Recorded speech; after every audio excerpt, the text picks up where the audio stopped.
Meus irmãos, abramos nossas Bíblias no livro de Deuteronômio, o 5º livro da Lei de Deus, no capítulo de número 5.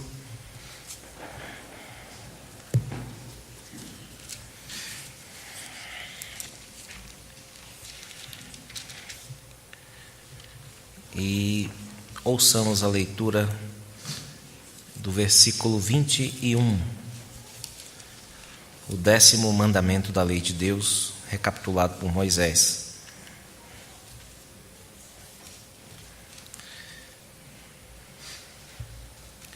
Deuteronômio capítulo 5, versículo 21.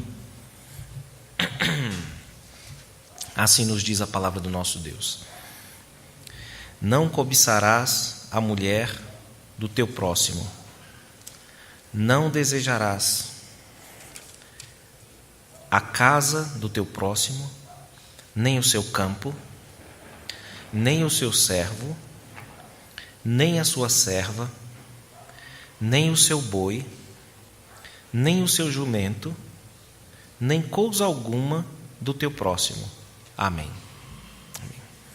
Meus irmãos, chegando ao 10º e último mandamento nessa sequência em Deuteronômio, é bom seguirmos o exemplo do reformador Martinho Lutero, que fez considerações mais amplas. Ao tocar neste último mandamento, ele praticamente voltou à parte mais básica do primeiro mandamento, que está aí no verso de número 6, que diz: Eu sou o Senhor, isso no capítulo 5, eu sou o Senhor teu Deus, que te tirei do Egito, da casa da servidão. Inicialmente, o texto nos fala de uma servidão, de uma escravidão e de um libertador. O 10º mandamento também fala sobre isso. O mais profundo desse mandamento mostra que nós temos problemas mais profundos do que aqueles que o povo tinha em sua escravidão no Egito, irmãos. Só que ele está falando, evidentemente, em outra dimensão, que não aquela política ou social que caracterizou a escravidão do povo no Egito naquele tempo. E é um mandamento especial, irmãos, porque ele destaca não os objetos. Fala-se aqui de muitos bens, de relacionamentos cobiçáveis, não é?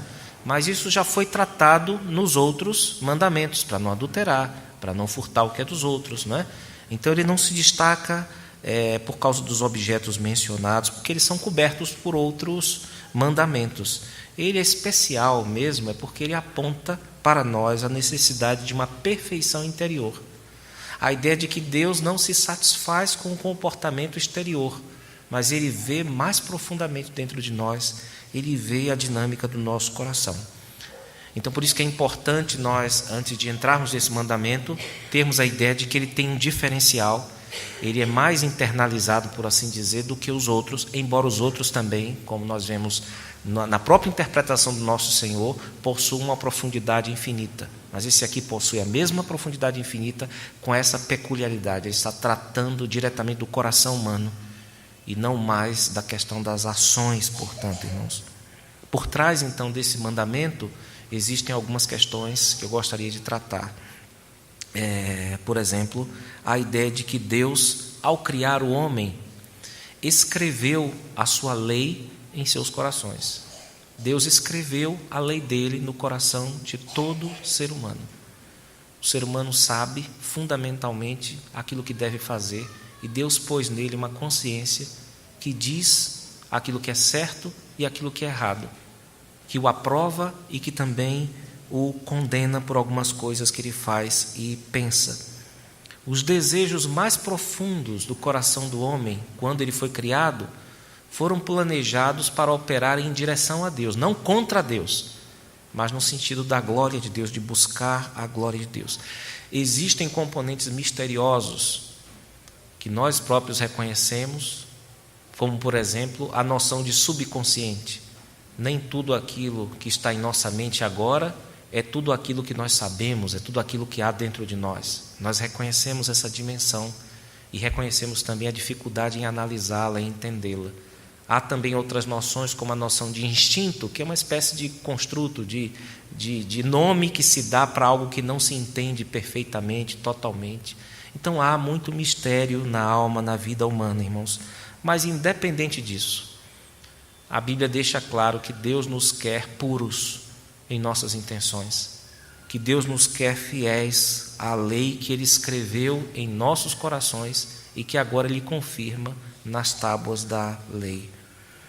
Desde que os nossos primeiros pais, Adão e Eva, caíram, irmãos, o pecado passou a fazer uma espécie de inimizade, de promover uma inimizade entre nós e a lei de Deus, entre nós e a nossa própria consciência. E esse pecado vive a exercer pressão sobre a nossa carne, sobre a nossa vivência cotidiana e especialmente sobre os nossos olhos. São as concupiscências, de que nos fala João em sua primeira epístola. E agora o que nós observamos no ser humano alienado de Deus é que eles desprezam a lei de Deus e querem criar leis para si. Eles querem ser a própria lei, eles querem ser autônomos. Ser para si a sua própria lei. E com isso eles querem sim justificar os seus instintos, aquela coisa dentro deles que os leva a agir.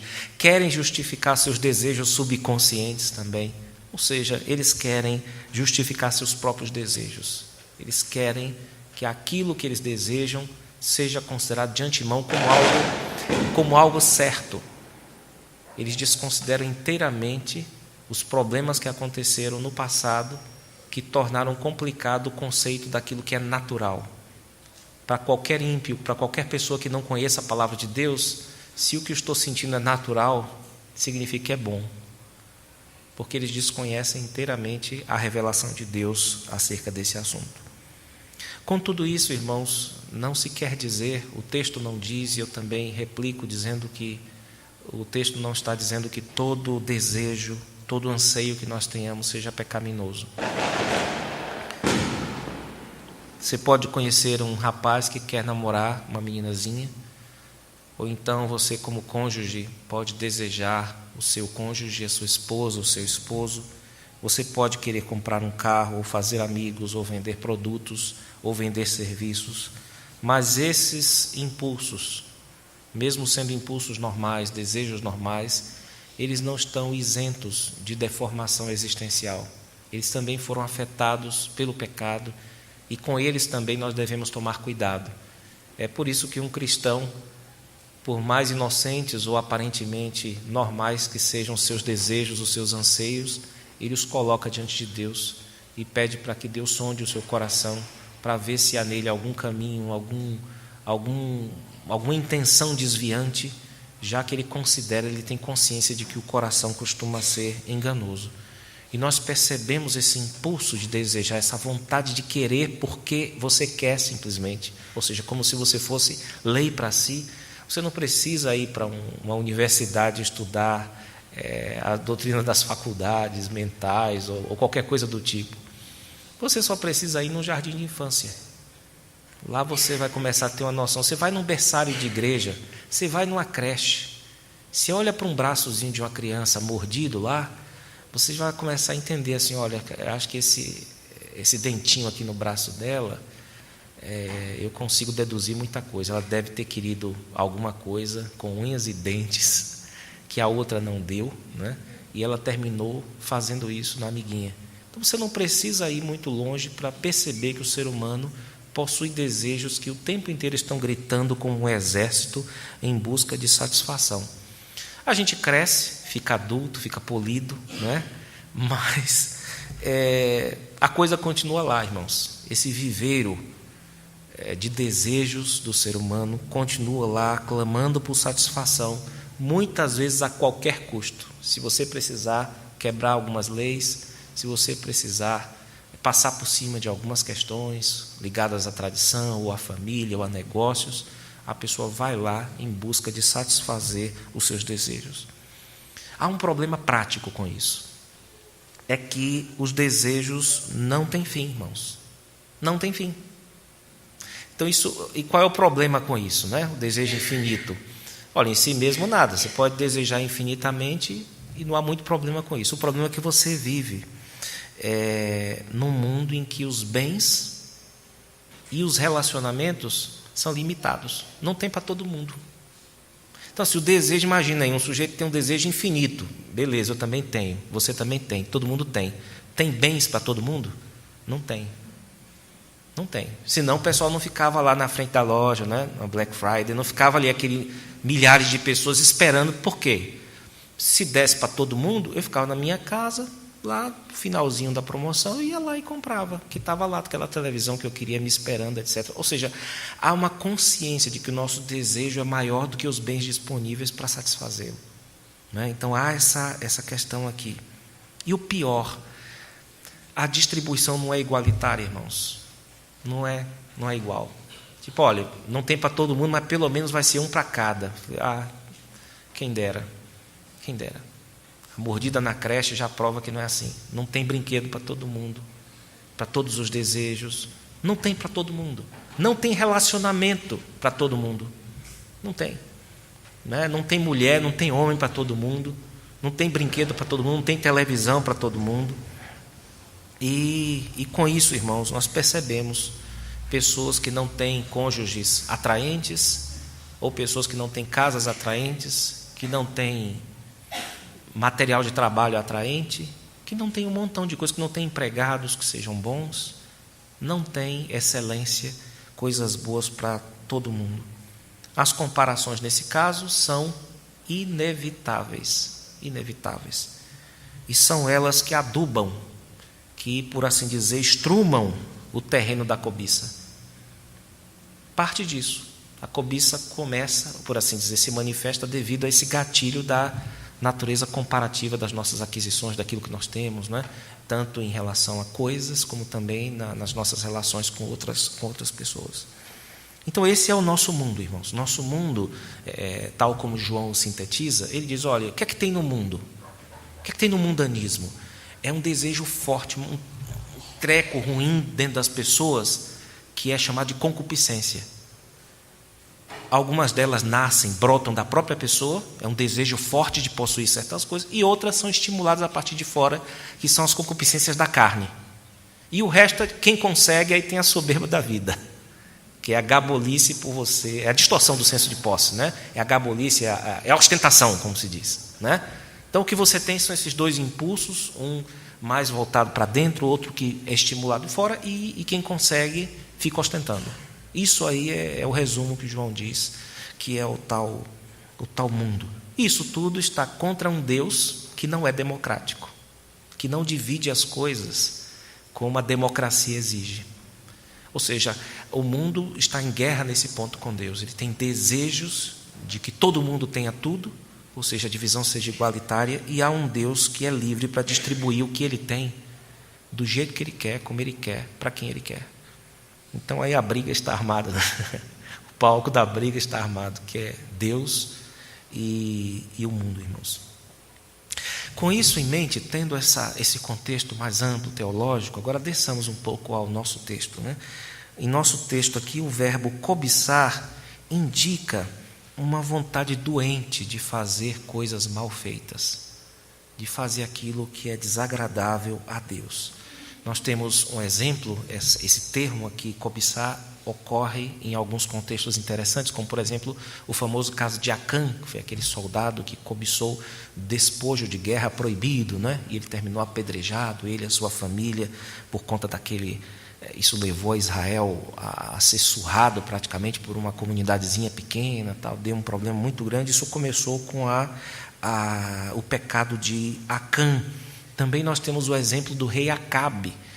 Era um rei muito poderoso, mas que botou um olho lá na vinha de um homem chamado Nabote, fez uma proposta de compra e venda lá, o Nabote não quis, e ele fez o inferno, até que conseguiu matar o homem, tomar e confiscar a vinha dele, né?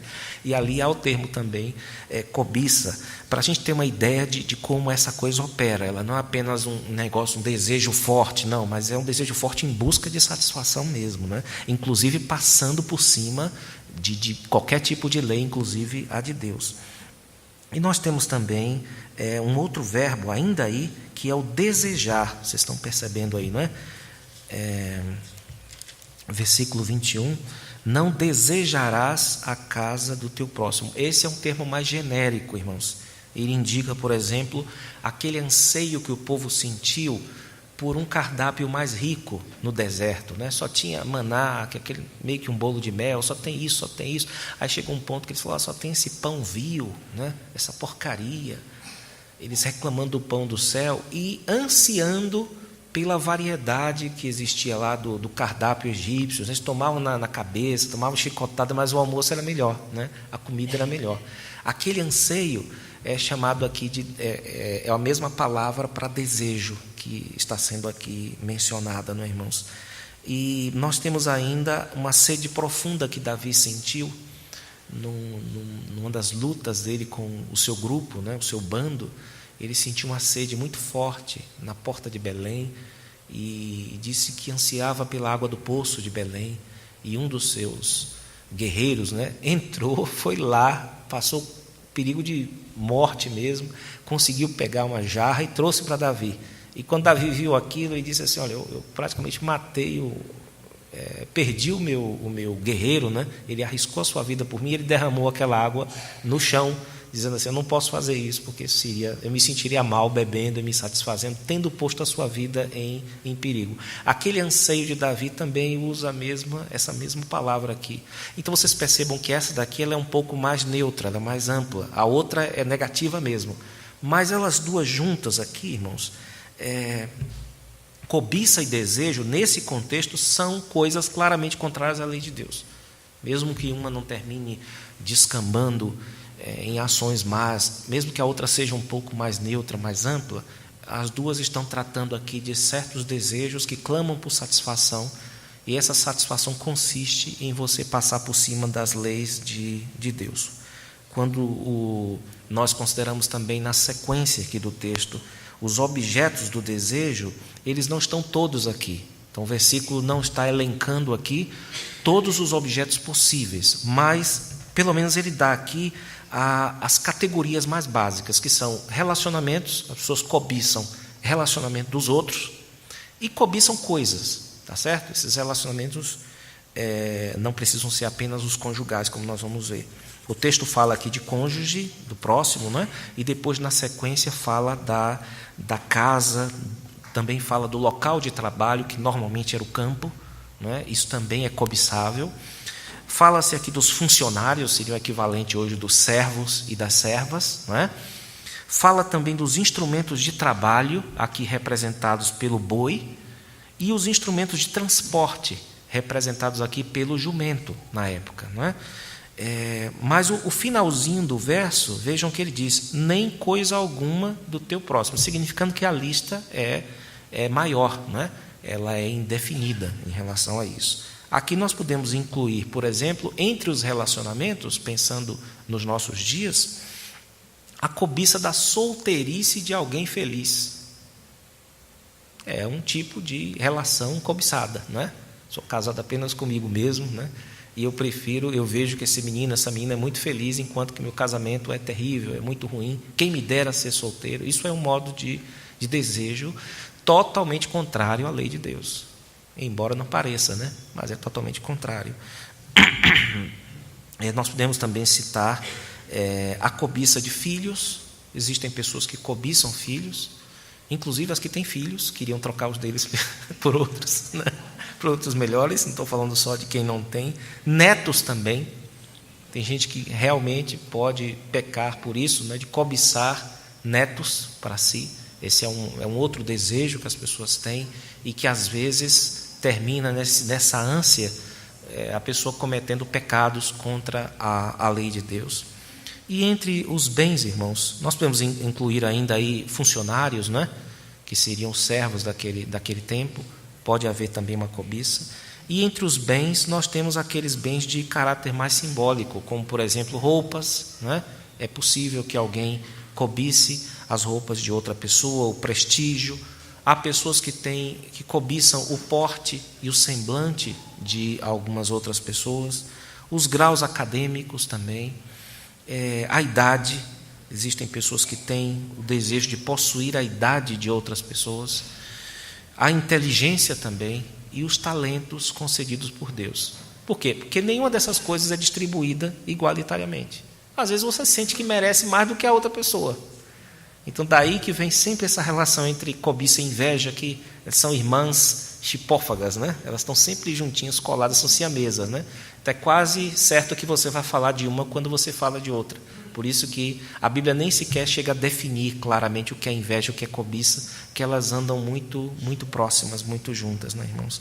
Tudo isso é cobiçável e está contemplado neste pequeno versículo da lei de Deus, que revela muito do coração, não dos criminosos, né?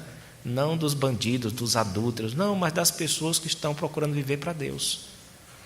Ele mostra, de fato, a nossa necessidade gritante de alguém que nos ajude no meio dessa multidão de desejos que acabam, se deixados à sua própria vontade, nos escravizando, né? Nos fazendo necessitar de um Redentor, irmãos. O Senhor Deus sabe que a nossa vida, que a vida de um homem não consiste na abundância de bens que ele possui e nem na abundância de relacionamentos que ele possui.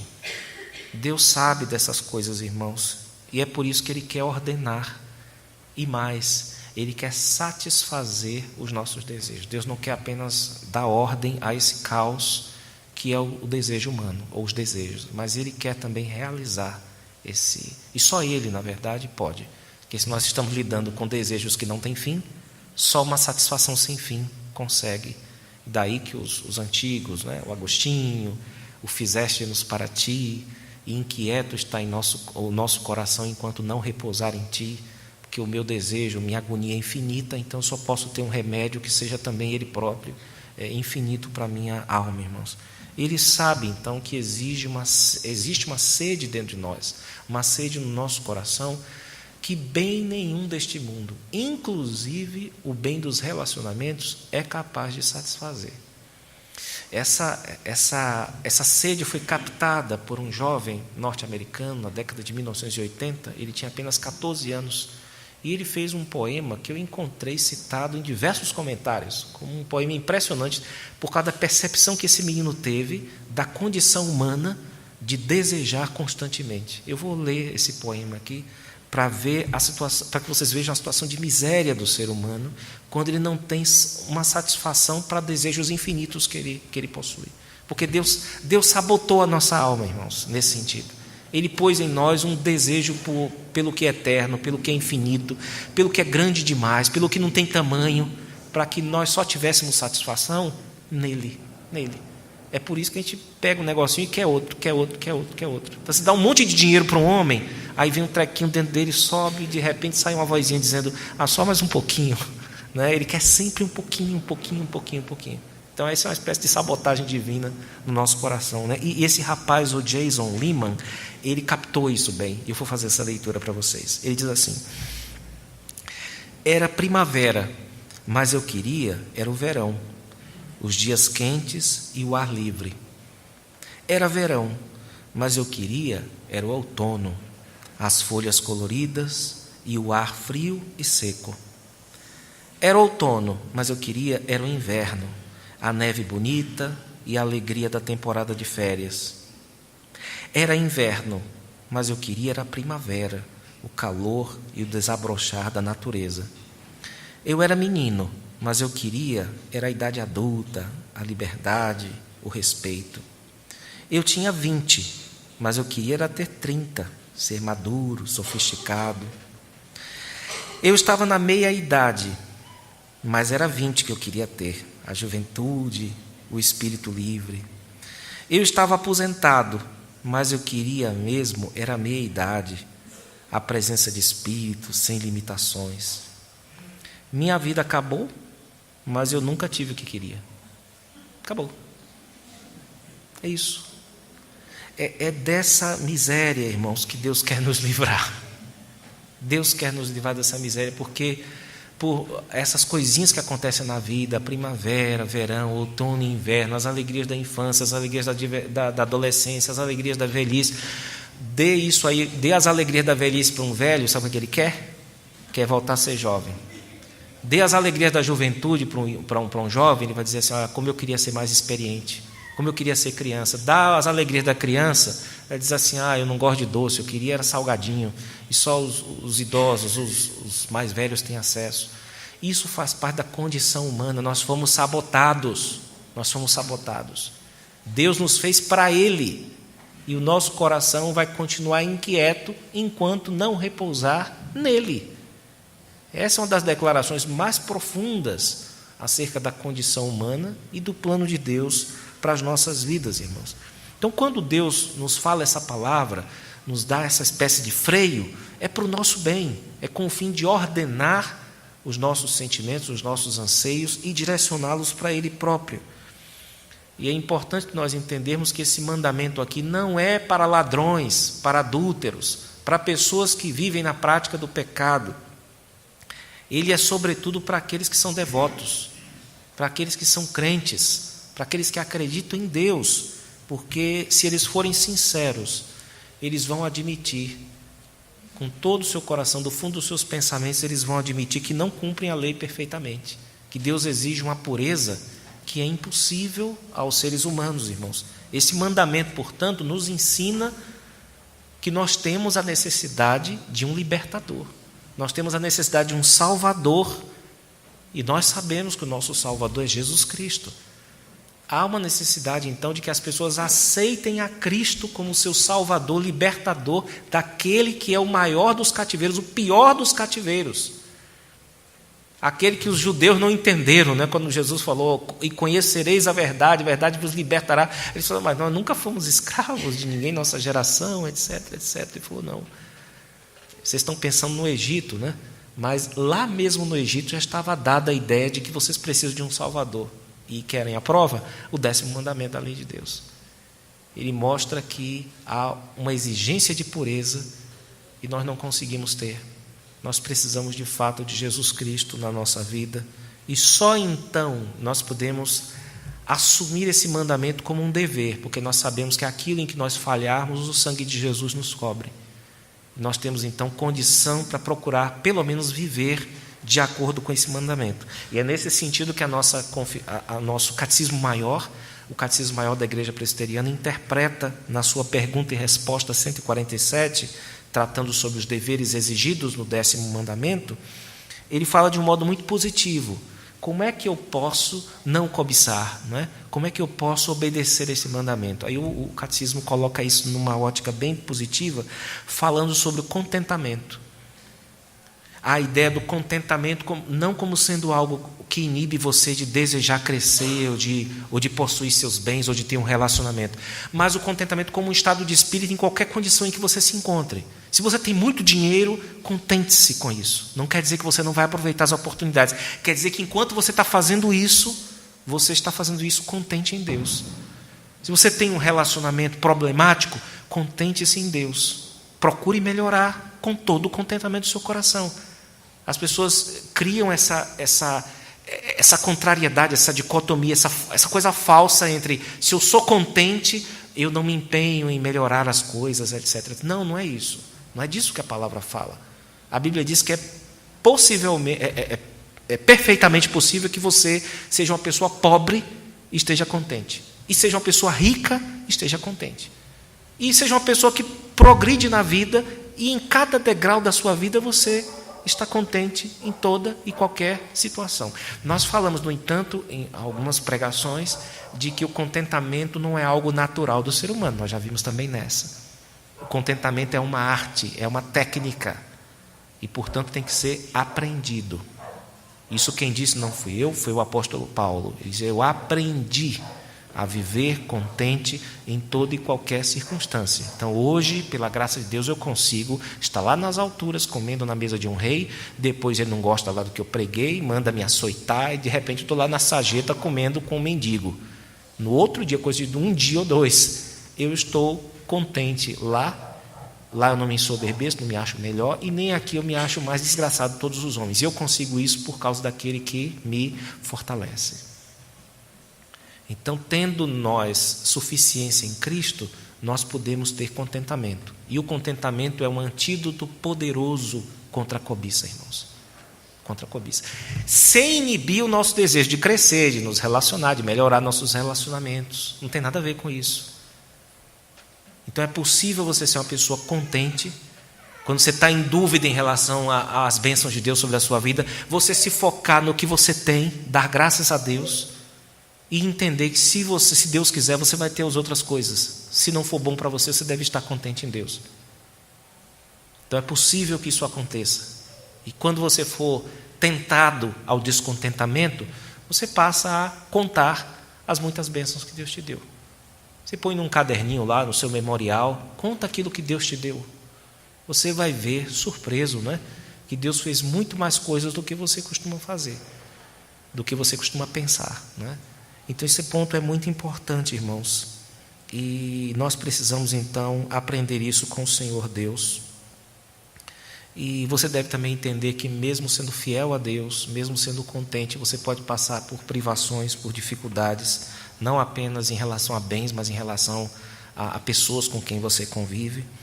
E lembre-se de que esse mundo vai estimular o tempo inteiro você a duas concupiscências.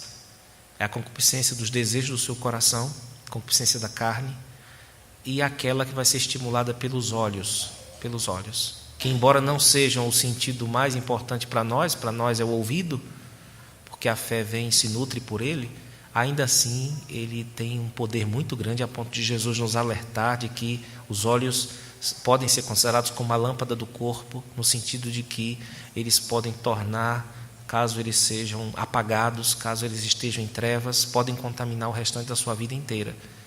Então há alertas na palavra de Deus em relação aos olhos, sim, irmãos. Mas o mundo vai estimular constantemente desejos fortes na carne, desejos fortes nos olhos, e nós somos chamados a exercitar o nosso contentamento em Deus, até aquele dia em que finalmente os nossos desejos todos serão satisfeitos, na chamada satisfação que continua a ser satisfatória. Esse é o melhor conceito de felicidade que eu conheço. Felicidade é uma satisfação que continua a ser satisfatória. Toda satisfação que vocês têm nessa vida, bebeu aquela coca gelada depois de uma corrida, você vai precisar de outras cocas e outras cocas, gelo e limão, você vai precisar de um monte de coisa o tempo inteiro. Você teve um momento maravilhoso com seu cônjuge, você vai precisar de mais momentos maravilhosos, porque vai passar aquilo. Vocês vão dormir, depois vão acordar para outro dia, vão ter problemas. Mas um dia a Bíblia nos promete que nós teremos uma satisfação que jamais deixará de nos dar satisfação, de ser satisfatória. E é com essa que nós sonhamos, e é isso que nós sentimos quando nós nos deparamos com as profundezas do 10º mandamento. É que um dia todos os nossos desejos serão satisfeitos, mas eles só poderão ser satisfeitos em Deus, porque se os desejos são infinitos, eles exigem também satisfação que seja igualmente infinita. Eu gostaria de encerrar essa mensagem lendo, nesse sentido, uma citação do Cornelius Van Til, um grande teólogo da nossa igreja, que falou exatamente isso. Na verdade, eu estou antecipando as palavras dele, e com elas eu termino. Ele diz assim, irmãos: uma nostalgia pelo céu será encontrada no coração do cristão quando ele contemplar o 10º mandamento. Quando será que todos os motivos realmente serão puros, como o meu Senhor espera que sejam, e quando eu mais sinceramente gostaria que fossem? Não até que eu esteja reunido com os 24 anciãos em volta do trono, usando as vestes brancas da justiça de Cristo, sem mácula, ruga ou coisa semelhante. Essas vestes não mais tocam a lama do pecado, continuam perfeitas para sempre nessa atmosfera de retidão. Que Deus nos ajude, irmãos, a lutar, a dedicar a Ele os nossos maiores anseios, mais profundos, sabedores de que só nele mesmo é que podemos encontrar uma satisfação que seja satisfatória. Só nele podemos encontrar a felicidade. Deus nos abençoe. Amém.